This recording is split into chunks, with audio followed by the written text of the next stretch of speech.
writing it. Four of us involved in writing it.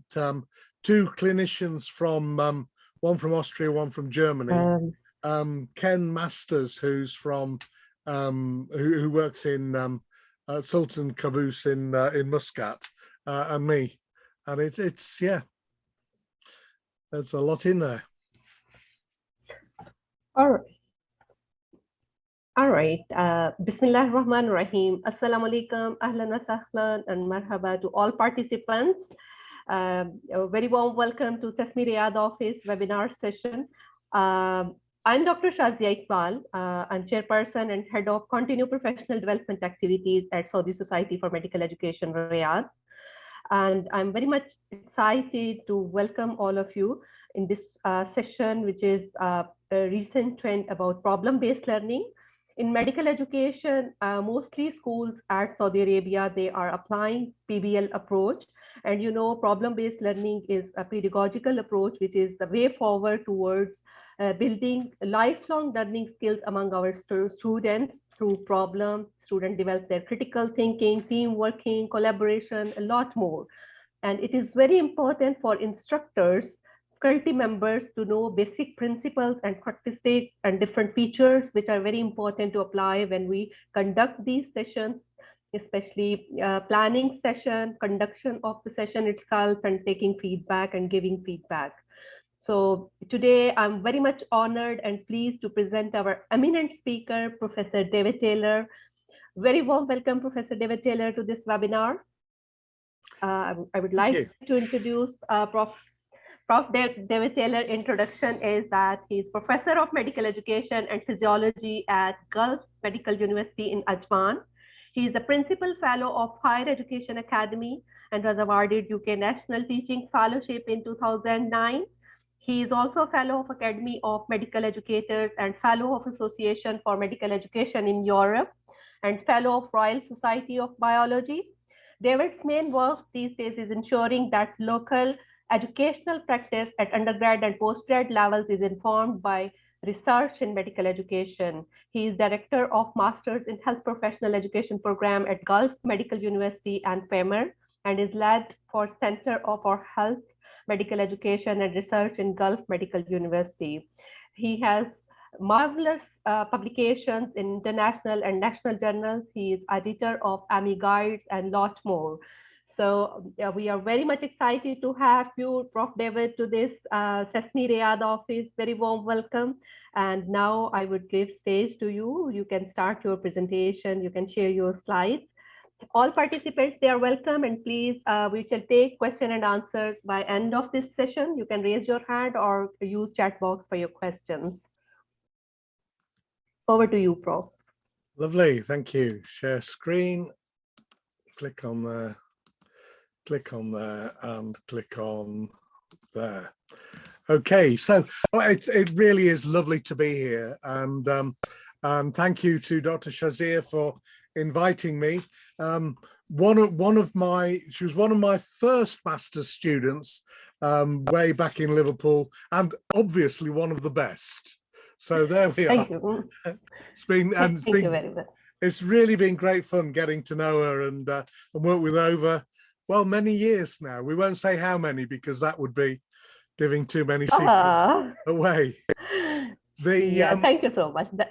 It's a pleasure. My email is there. If you need to get in touch with me, you can actually get in touch with me through Shazia, I'm sure, or you can get hold of me on LinkedIn, or my email address is there. And I've got no problem at all about answering emails. I don't always do it as quickly as I might, but I'm very happy to take questions on email. We'll have chance to ask questions later on this afternoon.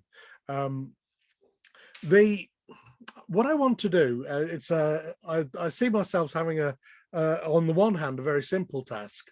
The first is just to bring everybody back to why I actually care about problem-based learning and think about why it matters, why it's good, talk about some of the principles that I think make it work. And then when we're done with that, what I want to do is move on and show you one of the ways in which we're doing problem-based learning now.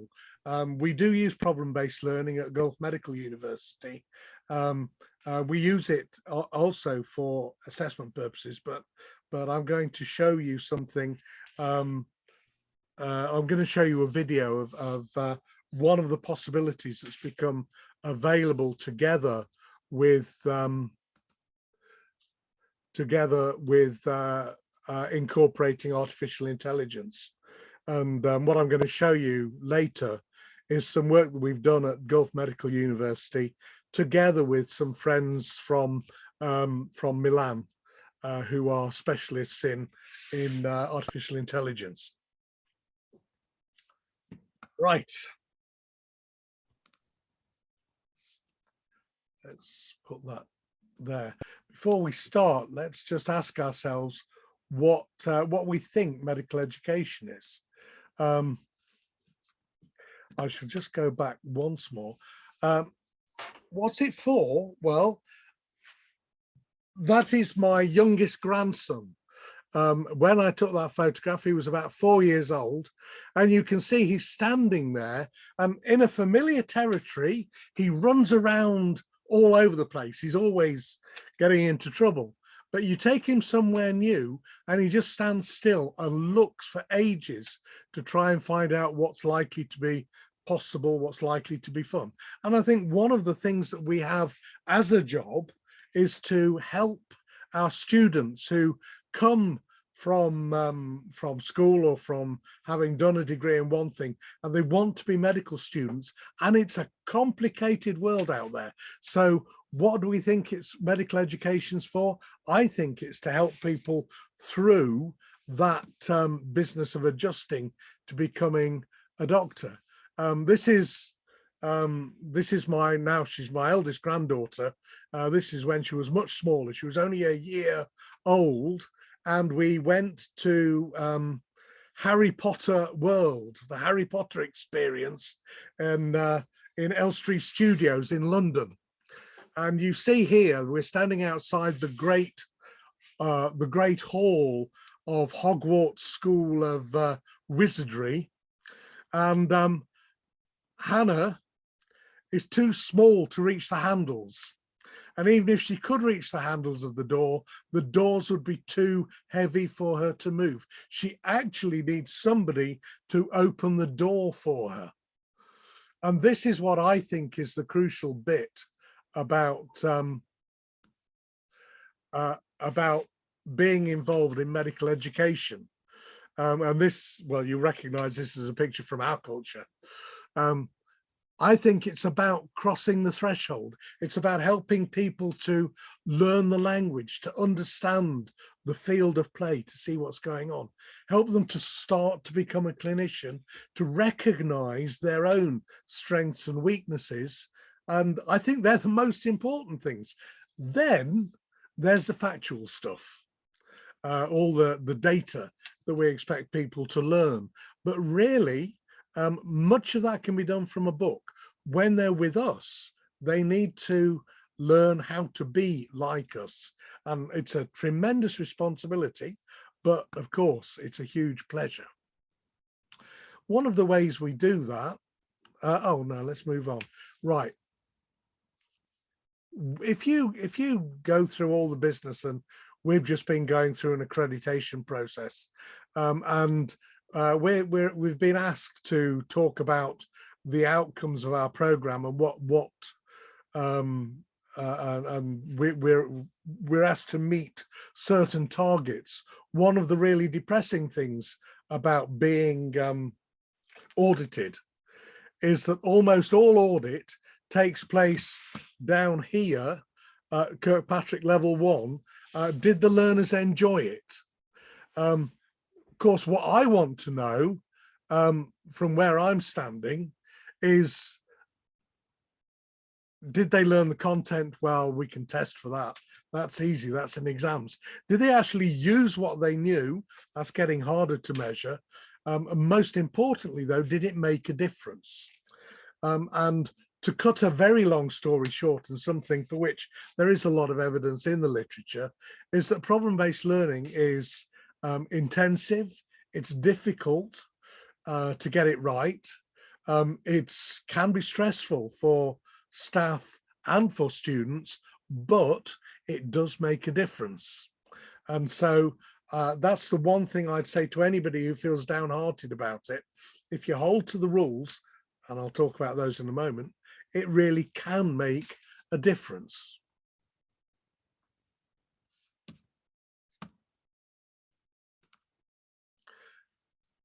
What do we want our students to be able to do? This is the other thing. We just want to be clear in our minds. Almost anything you do with students, you'll be able to improve their recall. It's not difficult to teach students in such a way that they can then give you the facts back and write and answer a multiple choice question paper or something like that. It gets progressively harder to teach them and assess them in such a way that you can tell whether they actually understand what they're talking about. Of course, in the clinical environment, the commonest way of assessing a student informally is to ask them to give a case presentation. In other words, we look and see if they can organize the information in a way that we can make sense of. And then finally, we want students to be able to reflect on what they see and hear and incorporate those ideas into their own work.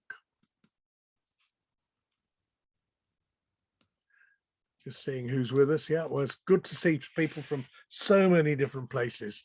That's lovely. And problem-based learning is the method that we've chosen. Across the world, many places have chosen it to allow us to do that. But the possibilities for teaching medical students are only limited by our imagination. We do need to provide scaffolding. So we need to provide some way of students understanding where new information fits into what they already know and understand. And that scaffolding is probably the hardest job we've got as teachers. It's not simple. Many ways of doing it. Problem-based learning is probably best known for being self-directed learning, and that's at one end of a continuum. The other end of the continuum is what I'm doing now, which is instructing. And the bit that I'm most interested in encouraging is in fact the bit in the middle, which is about directed self-learning. Self-directed learning is a wonderful thing if you know if you know the subject matter and you understand what you're doing and you're involved in clinical practice, as most of us who are attending this talk are, then we are probably really good at self-directed learning. We see something, we go, oh, I really need to check up about that. Or we say, I know, I've got a friend who can help me here. And we talk to them, and that's self-directed learning. That is a very difficult thing for undergraduate students. And so what we might want to do, I mean, they will certainly need some instruction, but we might want to encourage them to do some learning, but in a particular place. And there are different strategies we use to attract each of these three areas. Instruction, of course, one end of instruction is a lecture. Lectures don't have to be entirely instruction, but they often are, particularly at the moment with online teaching really being quite so demanding. Problem-based learning is the other end of the curriculum, and in its original form, as practiced by Howard Burroughs way back in University of Southern Illinois, they were really talking about students in their clinical years, and they said basically they were being given patients with problems to trigger their learning. That's not actually how we adopted it for use with younger students, for students with less experience. We tried to increase to make it more like directed self-learning, which is why we've got that sort of coming into this area here, together with things like case-based learning. I'll talk about the difference between case-based and problem-based learning if you ask me later. And then the other form of team-based learning, or what Prof. Hamdi in Ashman calls authentic learning, is team-based learning. And I think that in this day and age, anybody that's involved in medical education really needs to be able to turn their hand to problem-based learning, case-based learning, team-based learning, and lectures, so that you choose the method that's most effective for the problems that you're trying to solve. You already know I'm enthusiastic about problem-based learning, and Dr. Shazia was saying why. Well, it's a way of learning which helps people develop. It helps people develop as people, it helps people develop as academics, and it helps people develop as clinicians. It helps people to understand and to realize what they already know, and most importantly, what you don't know. You don't need me to tell you that there's a huge problem. The biggest problem about self-directed learning is that it's very difficult to know what it is you actually don't know. Problem-based learning gives you a series of techniques for testing the boundaries of your knowledge and seeing how your knowledge fits with what you need to know. It is aligned with sound educational theory, and I'm going to talk about that in a moment. There are two papers that I'm going to talk about. This is an old one now, and one of the things that they're both Amy guides, and one of the things that Ronald Harden did to me way back in 2008, well 2006, when we started to write the paper, was he found somebody that he knew would disagree with me. And he got the two of us to write the guide together, and it was hard work, but it ended up as a much better paper. And I mean, all those of us that are involved in publishing know that we often ask our friends to help us look through a manuscript to see if it's okay. My one tip, and I'm speaking now as an editor of a journal, is please show it to people that don't agree with you. They're the best people. Show it to an enemy, not to a friend. Your friends will say nice things. They may be helpful, but somebody who really doesn't agree with you will always say, that's wrong, that is. That's a terrific thing. And actually, problem-based learning is one of the things that we learn to do those, to ask the difficult questions with. Any form of learning follows these 7 steps. These are These are the 7 steps. They come from Henk Schmidt. One of the great joys of working in Gulf Medical University is that we see quite a lot of Henk Schmidt, who's one of the really great educational theorists of our time. Wonderful man, really, really clever. Sometimes difficult to understand, but really, really clever. He says, if we're doing any learning, the first thing we have to do is try and clarify, understand what the problem is about. What do all of the words mean? What's the philosophy behind this? The next stage we go through, we do this almost without thinking. The next stage is to try and constrain yourself over what it is you're going to try and understand from the case in front of you. So clarify is making sure you know the words. Defining is about understanding the case.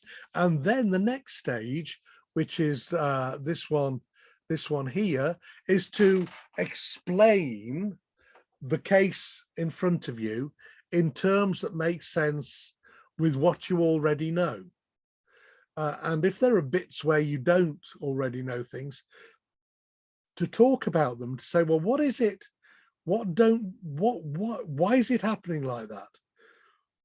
What is it that we would need to know to understand that? And the biggest problem that people have when they're doing problem-based learning is they usually are okay with checking up. Does everybody know what diabetes means, or does everybody know what this word means? They're not bad at saying, well, I think that this case is something to do with the cardiovascular system, or it's something to do with the respiratory system. They tend to be very poor at saying what they already know about something. And they go straight away to looking at the case and trying to list the questions that they're going to go away and look up. And that's not clever. That loses the great advantage of doing problem-based learning. So clarify is about the words and the terminology. Define is what's the problem. What do you already know? Really, and this from an I'm a constructivist, educational constructivist. So I think that everything we learn is built on the foundations of what we already know. So clearly it's important to me that people articulate what they already know. And articulate is an important word because it means say out loud. And actually saying out loud makes a big difference. You look at what you already know, you think about what you are going to need to find out. You've got to be smart, and SMART is an acronym you probably know. There's no evidence, in fact, for this. It's just a practical observation that if you write a learning outcome or a learning objective, it needs to be specific, measurable, achievable, relevant, and possible within the time allowed. So if a student says, in order to know this, to understand this case, we need to understand the cardiovascular system, that is not specific. Okay, if they want to know about what it is that causes an increase in the force of contraction in the heart, that's a different question, and it's much more specific. It's measurable, it's achievable, relevant, and you can do it in the time allowed. The theory, and this was the second time that I was put into a situation with somebody that I didn't agree with, and that is when Ron Harden again said, I need you to speak with Professor Hamdi, who at that time I think was he in Sharjah or Bahrain? I forget, but I think he was in Sharjah when we were doing this. And Hossam and I didn't agree about anything. And we had, this was published in 2014, and it took us nearly 3 years to write it, because I would write a draft, he would take a red pen to the draft and cross it out, and then I'd take a red pen to his draft. And we really had some strong discussions, but the end result was we came up with something that we're really very proud of. If I just move that just to there briefly, if you want to take a photograph of that, the DOI for the AMI guide is there, but it's easily accessible. And if you look me up on Google, that's the one that comes first. It's the most published AMI guide that we've got, and it's thousands of downloads. It's a multi-theories model. It doesn't fit with, it does fit with all sorts, but people who are behavioralists, people who are educational psychologists, people who are constructivists, people who are social constructivists, there's elements of all of those theories in this model. Everything starts with existing knowledge. Something happens which we recognize as being different. Dissonance is for, let's choose the easiest expression, what dissonance is. It's the knowledge gap. So if your existing knowledge says one thing, you see something and therefore you don't understand it, then that if you're not understanding, that's dissonance, something that gives you an uncomfortable feeling that you really need to know something. You observe and reflect upon that. You elaborate an explanation and refine it.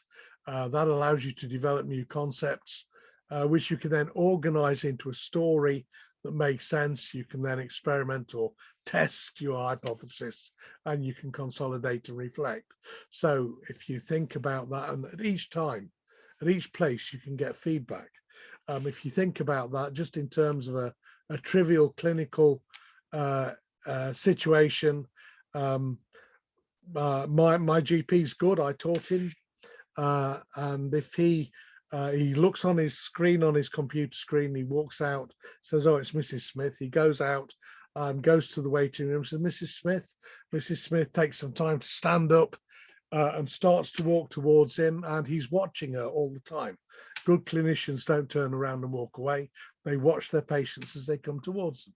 And he's watching, he's thinking, she is short of breath.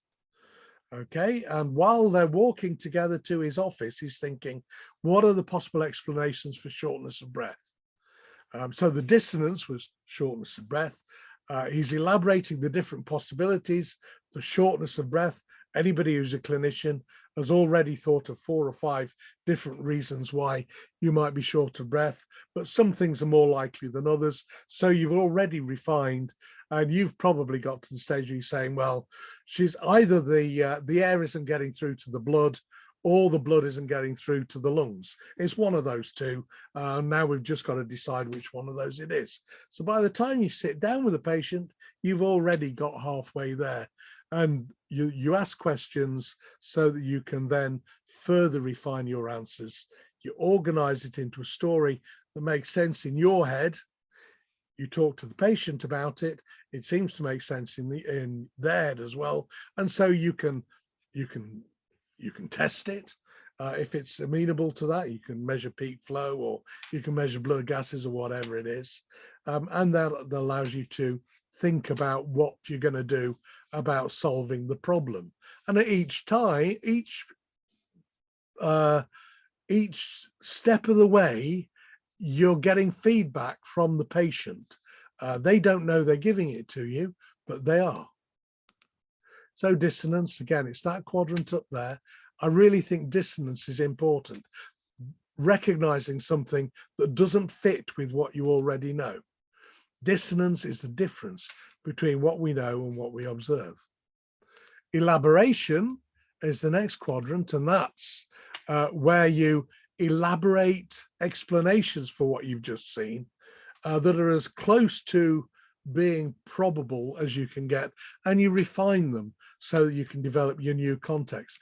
Your elaborations need to be rich and in context. So they need to have some detail in them so that they're useful. Organization is the bit that we're most good at testing our students on, getting them to tell the story in a way that makes sense to us and reflecting on the evidence that drew them to that conclusion. So tell the story in a way that makes sense and make sure that it fits the evidence. The final stage is this, where you're building the idea into your existing knowledge, consolidating and reflect. And we do that by rehearsing, applying and reflecting. And reflecting earlier on in this cycle is about looking at the evidence. When you get to the consolidation stage here, reflecting is about thinking about the process. And with problem-based learning, it's crucial that we help the students reflect upon the process that they're using. And you'll see why I say that, and you'll see an example of that in action in a moment. You get feedback at all stages. Let's just go back a bit. When I was a student, all of the feedback I got was on my existing knowledge. The consultant was always asking me questions about what I already knew. They were very poor, in fact, at seeing if I could tell what was different about this patient, although we would probably be better at doing that. You can give people feedback on their existing knowledge. It's not very helpful. You can give people feedback on their observation skills. Again, that's not that helpful. Nor is it particularly helpful to give feedback at either of the other two ordinal points on here, but giving students feedback on whether they recognize when something is different is useful. Listening to students elaborate and explain why they're moving in a particular direction of thought and refining their ideas is really useful place to give them feedback. Listening to them organize things into a way that makes sense and test their ideas against the data. Again, marvelous place to give them feedback, and give them feedback as they reflect upon their thought processes and they rehearse their arguments and apply their knowledge to the patient and go around the cycle again and probably again. Those are all places where we can give feedback. Most important places are the four corners, and that's how it fits onto the 7-step technique, where we start off clarifying, defining the problem, okay, and then we're looking for the dissonance as we go through explaining what's happening. We're looking at the difference between what we already understood and what's just being given to us as the case. While we're explaining, we should be trying to elaborate different explanations, as many as you can, as long as they're sensible and they fit the evidence in front of us. And we should be able to organize the ideas into a way that makes sense. When we've done that, that's the best time to identify your learning objectives. You go away, you find out, and you reflect, and you consolidate your knowledge on the basis of what you knew, what came in the case, and what you found out. And of course, our job, if we're being PBL facilitators, is to give them feedback, I would say, not just on those 5 elements, but on all 9 elements. I couldn't get a 9-pointed star that worked in my graphic. But you need to give feedback at every possible stage. And I used to get really downhearted when I would have PBL facilitators who would turn around and say, that was a good session, I didn't have to say anything. Well, you might not have had to say anything, but maybe you should have said something, even if it's just to encourage the people who are doing a good job. It's more likely to encourage the people who are really very quiet. Oh, I'm thinking about it. Tell me what you're thinking about. Explain what you're thinking about. The whole business of getting people to talk about what's going in their heads is so important. Right. I can take some questions here. I'll stop sharing just for a moment because I'm going to show you a video, and that's somewhere else. So if there are any questions you'd like me to, the slides are available. Let me just type my. Well, I can see that Prof. Khalid bin Abdurrahman, he raised his hand. Prof. David, I would like to introduce Prof. Khalid bin Abdurrahman. He is president of our Sesame Riyadh office. Yes, Prof. Khalid, you can ask or comment if you want. Thank you, Prof. David, for joining us in this wonderful webinar series. My pleasure. It is my pleasure also to see you again after a while. I remember in the last editorial board of medical teacher, the publisher was reporting about the top downloaded papers, and I was so glad that your paper with Prof. Hamdi was highly downloaded. That's mean the impact is so high because the topic is really interested for most of the schools across the globe, and the topic is so topical. Although PBL introduced more than 50 years ago. But people on time, they get a lot of lessons to learn from this experience. One of the things that really concerns me is the exposure of PBL tutorials. We know that some of the PBL tutorials, it's really typical, and it's going to the direction that every educators, they want it to be. But some other tutorials at the same time, they are not going on the same way. Now the concerns is, I think, in the junior students, let's say in year one, it's good to assign expert PBL facilitators. I mean by expert, process expert, not content expert. And probably the vice versa, where senior students, you might bring a new after exposing them to faculty development training on how to conduct PBL, but because students, they get mastering the way, so they can go so easily, and they direct the facilitator on this. But the problem, if because I observed this in many schools around Saudi Arabia, they are not really standardized in their process of PBL tutorials. What's your comments on that?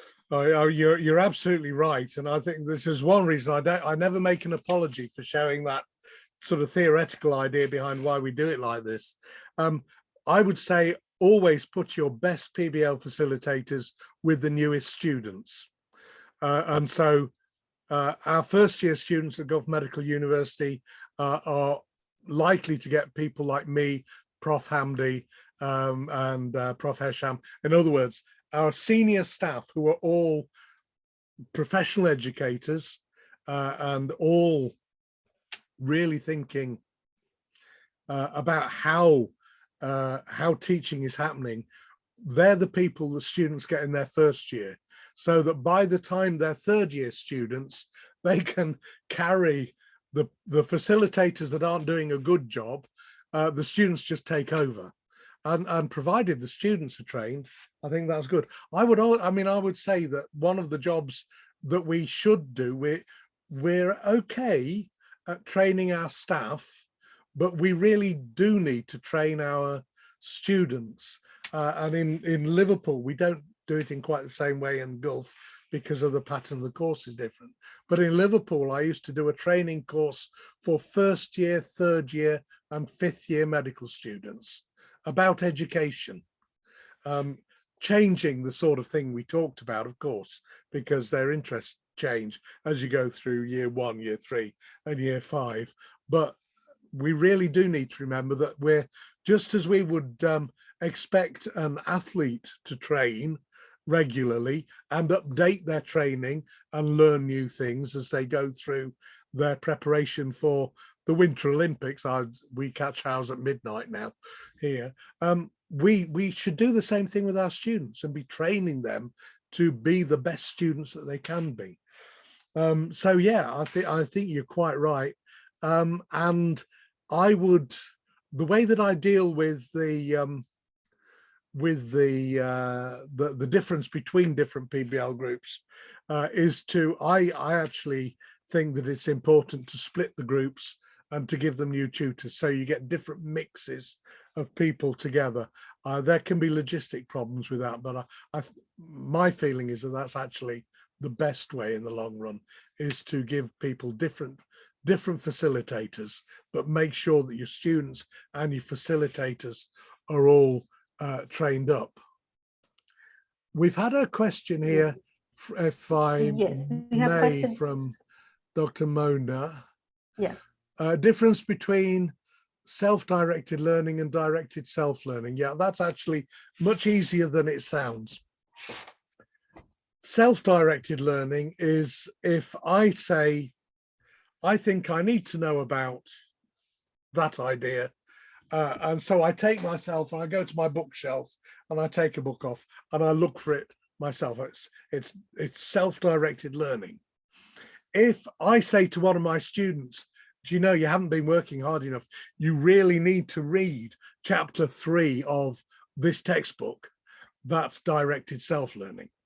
They will still learn it in their own way, but in the one case, I'm doing it because I want to do it. In the other case, I'm doing it, I'm telling them that they really need to do that if they're going to survive. So does that help? Yes. Yes. Yes, thank you very much. Sayed Yusuf. Actually, I want to ask, am I audible to you? Yes. Yes. Okay.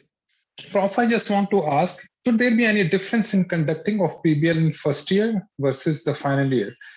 Where should be the difference? In the learning outcomes, in the convening of the PBL, or in the facilitator? Where should be the difference? Or it should be the same in every level of the student? No, I think, I mean, as a teacher, I mean, for two reasons. I think as a teacher, we should be, and PBL facilitators are teachers, we should be remembering the context of the students. So I think that does mean that it would be perfectly normal for a first year PBL group to feel different from a fifth year PBL group. And for a first year to be really worried about making sure they have the basic science steady, and for the fifth year to think more about the clinical implications of a case. I think that's fine. And actually, even if you give identical learning outcomes to students in the first year and the fifth year, you will still get the first years worrying more about the basic mechanisms because they don't really understand them, and you'll still get the senior students worrying much more about the clinical implications because they're the things that they know they're going to be dealing with. So yeah, so I mean, I would, and I always have effectively tried, well, I've always tried to handpick my facilitators and choose the right person for the right group. And there certainly are colleagues of mine that I would have no problem giving them to a third year or fourth year group, but I keep them as far away from the first years as I possibly could. They're very nice people, but they can't think like a first year. Thank you. Yes, Dr. Shahid Akhan. Thank you, both of you. David Taylor, thank you very much. I must appreciate your color of your sweater is looking very bright, very beautiful. Nice to cheer me up on a disappointing day. This Right. is the good part of the day. You're not the disappointing part. It is. Tell you the truth. Well, a similar kind of outfit I was putting on the other day. So I thought I gave a pat on my back to myself. All right, good dressing, right? My questions. Yeah. As you mentioned about the PBL facilitators. Now, my observation regarding students, recent graduates of a given medical schools, they are now they have been hired as PBL facilitators. Now, when they do those PBL sessions, instead of getting into how to make these first year and second year students to go seek knowledge for themselves and some of the theory that you were mentioning, they just give them, oh, this is what you need to learn, this is what we learned, this is what you need to learn. Simple as that. Yeah. Okay, so how do you handle, because not many people, not many places have that expertise. to deal with the growing number of medical students. Think about like 200, 400, Yeah. 450 students. Yeah, no, I That's mean, what it definitely, our lives changed when we moved from 120 students in Liverpool to 350. It was a very different experience. Yeah, I mean, I think that, I mean, we know that, I mean, near peer teaching is a good thing. And I would always try and give some place for near peer teaching for our recent graduates. I would keep them with the more senior students, and I really wouldn't let them short circuit. Because if your early years students, your first years and your second years don't do problem-based learning correctly, they'll never do it correctly. So I would Agreed. always say that, you know, you really put the effort and the time and the resources into junior students, and actually by the time they get to third year, fourth year, fifth year, or whatever, you can probably risk letting the recent graduates be involved, but I wouldn't do it with the baby students.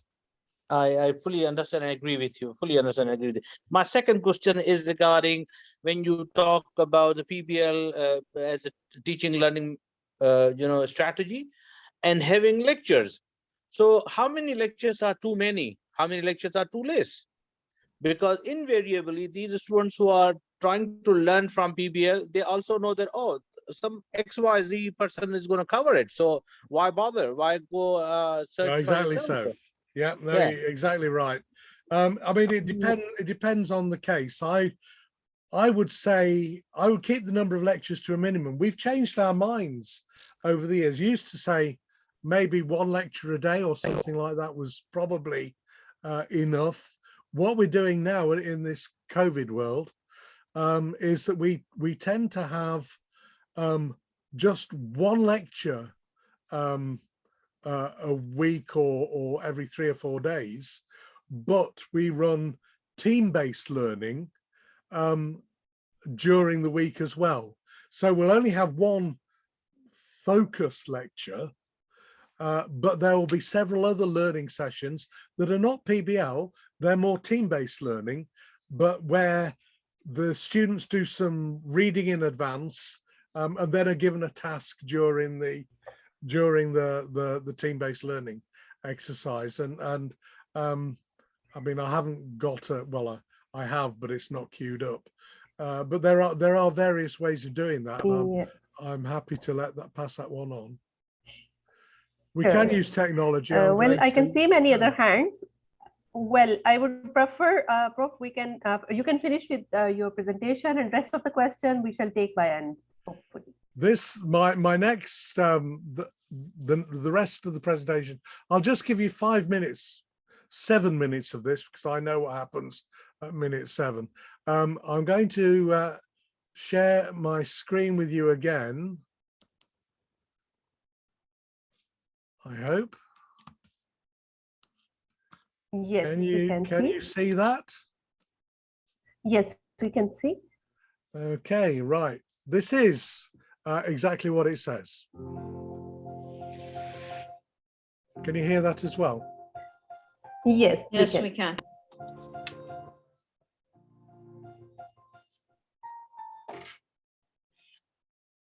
Well, good afternoon. Today we are going to meet John Foster. It's our second problem for the cardiovascular system. As you remember, the previous one was about a patient who had difficulty in breathing, and it was something related to heart failure. So let's meet Mr. John Foster now. Okay, guys, last week Mark was the leader for our session, so today I will take over. And Fatma, can you please be described for today? Yeah, sure. Okay. We can start. 6 a.m. in the emergency room, a 56-year-old patient is admitted complaining of severe chest pain.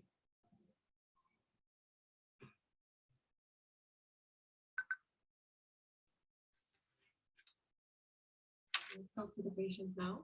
So can we read the question one by one, starting from us? You think it's more appropriate, one or two of them? No need to read all the question each time. So I think we can choose either one or three.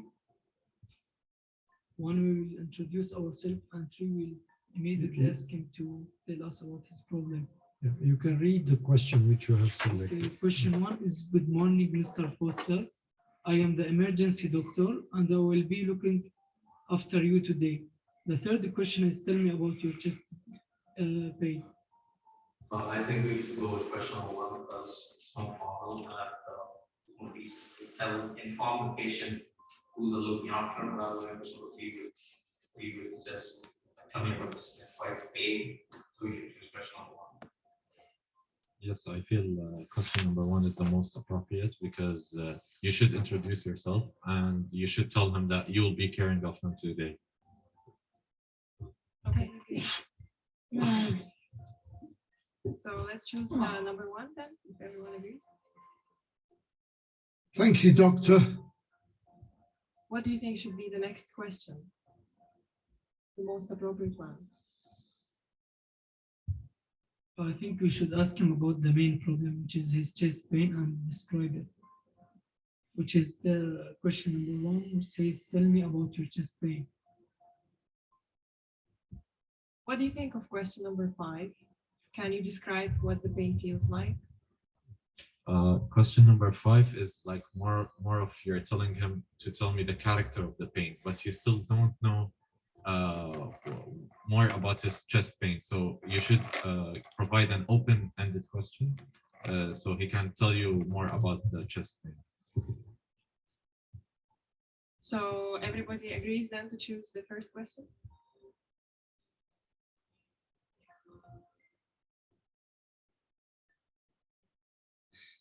It's severe, and I've been having difficulty breathing.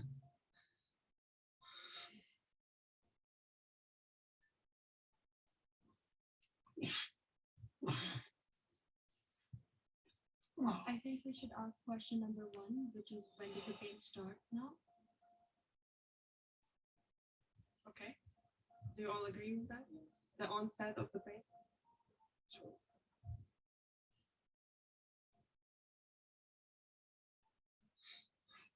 It woke me from sleep early this morning around 4:30. I also woke up feeling sweaty and having difficulty breathing. Okay, what associated symptoms like did we get now from his answer? Severe pain. Yeah, it was very severe. Right, I'm going to stop there because that's you can see how that's going to develop and what's going to happen. So we've got there are two things I want to draw out. Well, three. The first is that was Professor Hamdi, of course, and you will notice that he wasn't silent, that he was asking questions, but they were all about process and how to proceed.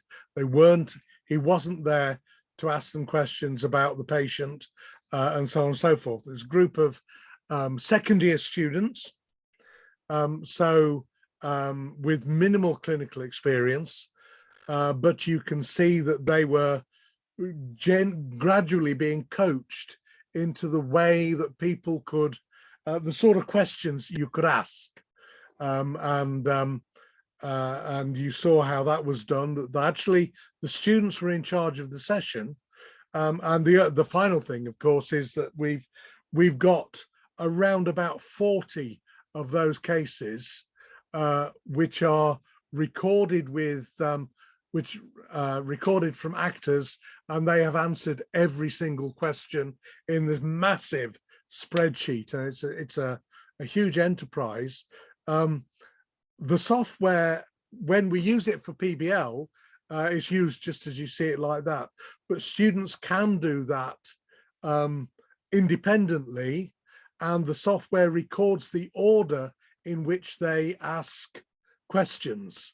And so you can give students feedback as to whether they've answered questions, asked the right questions in the right order. So it's incredibly sophisticated, tremendous fun to use. And for patients later on, you can say, well, we need to know, we need to take an ECG, and you click on the ECG, it shows you the ECG. We need to know the blood gas values, it gives you those. We need to know the biochemistry, then it'll give you the data that you ask for. If you don't ask for it, you don't get it, but it'll give you the data that you ask for, and so on. And we reckon that that's actually useful because it's helping to move them into thinking clinically, but most importantly, they're grounding their knowledge in the context of patients rather than just textbooks. So, I mean, that's actually all I wanted to say. So we've still got some minutes if you've got some questions. All right. Yes, I can see that there are a few hands. Yes, Dr. Anila, you can please unmute and can ask your question. Assalamu alaikum. My question is that what is the difference between PBL and CBL? Is PBL is best or CBL? And another. Well, I'll answer that one first. They do different things. If we go, I'll go and talk about the continuum. So problem-based learning is where the students are given a case and they define their own questions that they're going to research. Case-based learning is where you give them the case and the questions. And then team-based learning is where you give them some teaching to start with, maybe on a video or maybe the week before, but they come back to the class a week later with the expectation that they will be asked questions. And my most recent bit of team-based learning was I gave the students a video for the cardiac cycle, ordinary stuff. Everybody on the screen would be able to draw the relationship between pressure volume curves in the heart and the ECG. You all know about that and where the heart sounds come and which valves close. I gave them that as a training and asked them some questions about it, which they did before the session. When they came into my class, we looked at their answers to the questions, but then I showed them a jugular pulse wave, which wasn't on the diagram before, and asked them to identify the different waves and try and explain why each of them was as they were. And then I asked them to identify different abnormalities from the jugular pulse. So team-based learning takes them to the next level. Case-based learning gives them the questions, and you can do more cases if you do case-based learning. You do fewer if you do problem-based learning. Problem-based learning is probably better for deep learning. Case-based learning feels more efficient, but may not be. Thank you. Yes, Dr. Muhammad Zia Iqbal, you can unmute and can ask your question. Assalamu alaikum. Greeting from Al Qasim. I am Professor Zia Iqbal, Professor of Anatomy. Before I ask the query, I will like to tell that I have been brought up in the old system. I have practiced the old teaching method for about 37 years. And now since half of this time, about 18 years now, we are practicing problem-based learning. I will like Professor David to ask that we use the previous knowledge word that, and we learn more by self-directed learning, but from where this previous knowledge comes? There are different, I mean, that depends where you are in the system. I mean, I know because somebody else has asked the question as well about should you give people basic information before they start. I actually believe not. I think that that students have enough basic knowledge if they've come from school. they have enough basic biology to have some understanding. It may be very slight understanding, but have some understanding.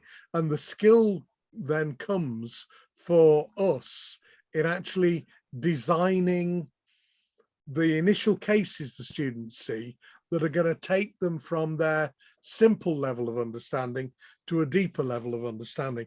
But I've got no problem at all with having lectures. I think lectures work perfectly well.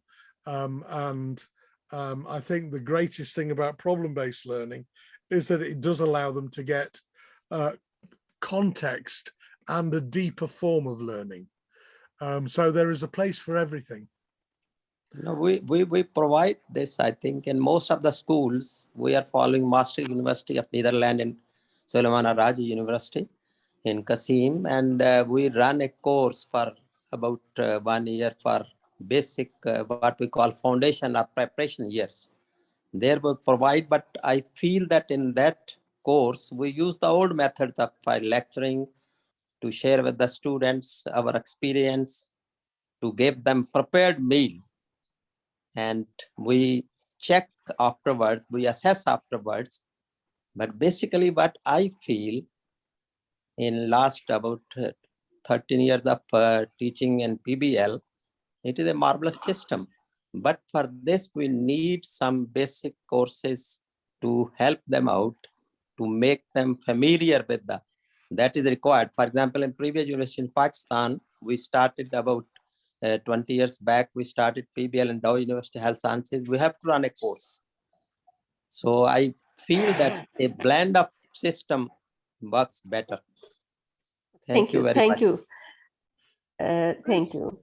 Yeah, I don't think it's either better. I don't think it's either better or worse. I think that in a perfect world, what I would want to do would be to give students some lectures where they got information that was informative, exciting, motivating, that I would like them to have some team-based learning where they could use the information and get feedback on the way they were doing it. I'd like them to have some case-based learning to focus them the knowledge of the that they were learning onto a patient, and I'd like them to do some problem-based learning where they had to think things through from first principles. And I think in the perfect course, you do all of those, but then we're always fighting for time. Yes. So last few questions. Yes, Karimuddin, quickly you can ask your question, please. Okay, assalamu alaikum. Thank you very much, Professor David, for this elegant, stimulating presentation.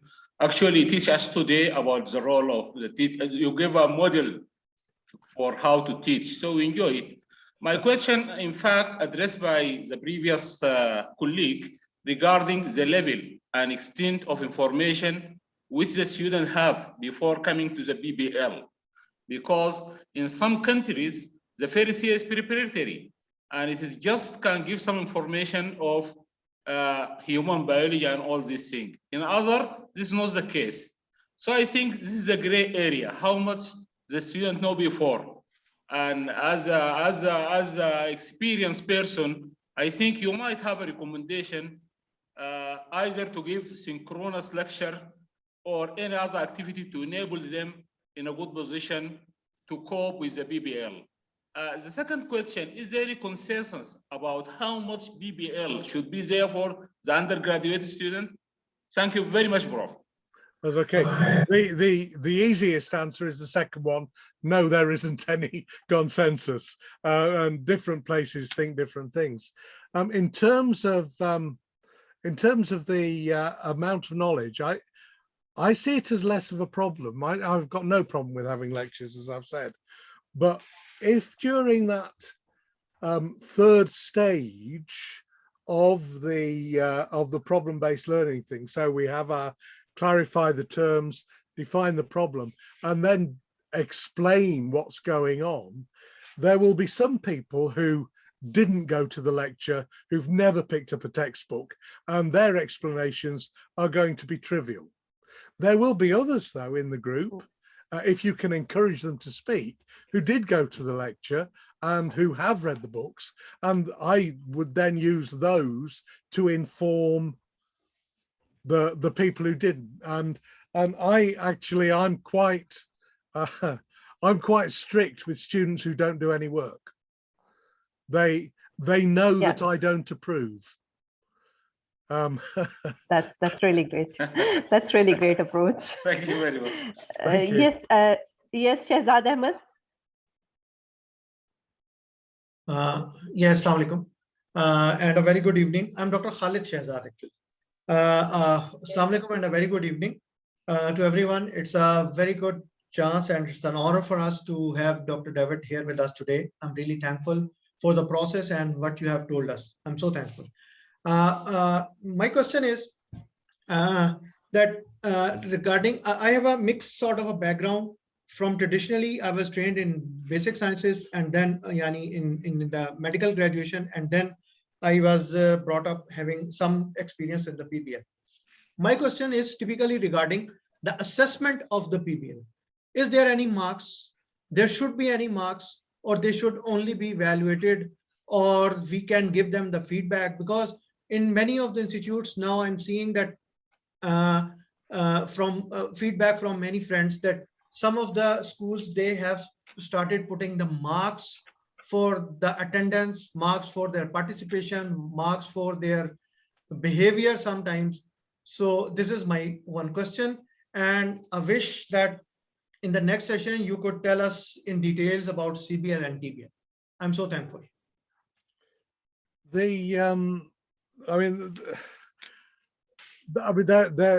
It's been used. They've assessed PBL for a long time. They call it the triple jump in the States. I've got very mixed feelings about it. From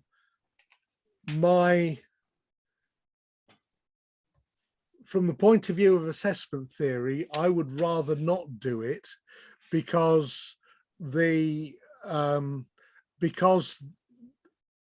success in problem-based learning is very much to do with the group dynamic and the other people in the group.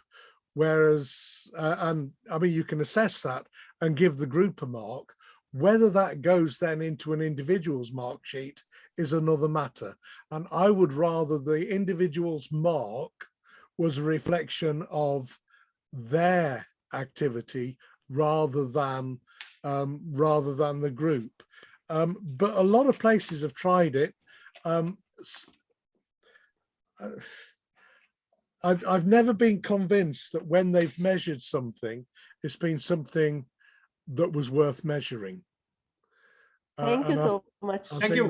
Thank you, Prof. Thank you. As we are running short of time, so I will take last question by, yes, Dr. Shehzad Ahmed, you can ask your question, and rest of the participants, if anyone is left, I will prefer, you have email of Prof. David Taylor and you can write on email because we are running short of time. So yes, Shehzad Ahmed, you can ask your question, please. Hello, good evening, everyone. And thank you, Professor David, for the wonderful session and elaborating the importance of the PBL in the learning. I have one question regarding PBL. Can we enhance and foster the learning process by incorporating technology, and especially the augmented reality and mixed reality in the PBL to enhance the learning process? Yeah. I mean, the simple answer is yes, provided you think very hard about what you're going to do.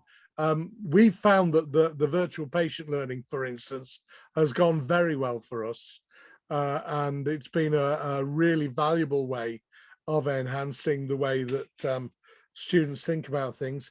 You can, of course, do problem-based learning online, and we've been doing PBL online for 2 years now, and it's not perfect. It's never as good as face-to-face, but it is perfectly possible, and there's no difficulty in people, you know. So if you do get people who are stranded, so you've got one person who's isolating, but the other 7 are are in the university, I would have no problem at all about having that on Zoom and getting the people that we're isolating, because they're only isolating to protect other people. They're not isolating so they can eat ice cream and listen to their music. They, you know, I think that they should be included. I think this was the second last question because there is a lot of requests by Muhammad Abdul. Yes, please, quickly, you can ask your last question. Sorry, Prof. David. Yeah. A lot of Assalamu alaikum, requests. everyone. Good evening. Thank you for allowing me this question, because after using 10 years of PBL system, I find that the adult learning principle with Prof mentioned is the dissonance is missing. The reason is the students which are coming now, they have access to all the learning materials from the previous year. This is what we are finding challenging, that the students have the learning objectives, the references, even cliff notes made by senior students. So the program is getting staler, and we are not finding the zest, curiosity what students actually earlier years had. So any suggestions to overcome this staleness which is now coming up in system after using for 10 years? Oh, yes. But you're not like the answer. The answer is to write different cases. Yeah. But no, I mean, we got to the stage where we had, because we had a systems-based program, and so we'd have several cases for each of the systems, and we just didn't use the same one every year. Wow. So we have to update our curriculum and the PBL cases. Yeah, well, that's a big ask. I'm afraid so. I wish I could say no, but the Thank answer you. is yes. Thank you. Thank you very much. Thank you so much. Thank you so much, the Prof. David Taylor, for this wonderful session. I would say it was amazing discussion, amazing question and answer session, which we really enjoyed. I shall share a recording of this session with all participants, sure, because there is a lot of demand in chat box I can see. And would love to have you, Prof, here in Saudi Arabia, maybe next time. So you are most welcome to visit us. We will invite you hopefully on campus over here in Riyadh. And I would again say highly appreciate for your precious time to give to Sesame Riyadh. And it's time to end our meeting now. Thank you so much to all participants, and thank you very much, Prof. Thank you so much. It's been a real pleasure and a privilege. And I really do hope that one day I will be able to escape Liverpool and come to somewhere altogether warmer. Anyways, we would love to have you. Thank you so much. Have a good day. Bye-bye. Bye-bye. Please, his email of the Prof.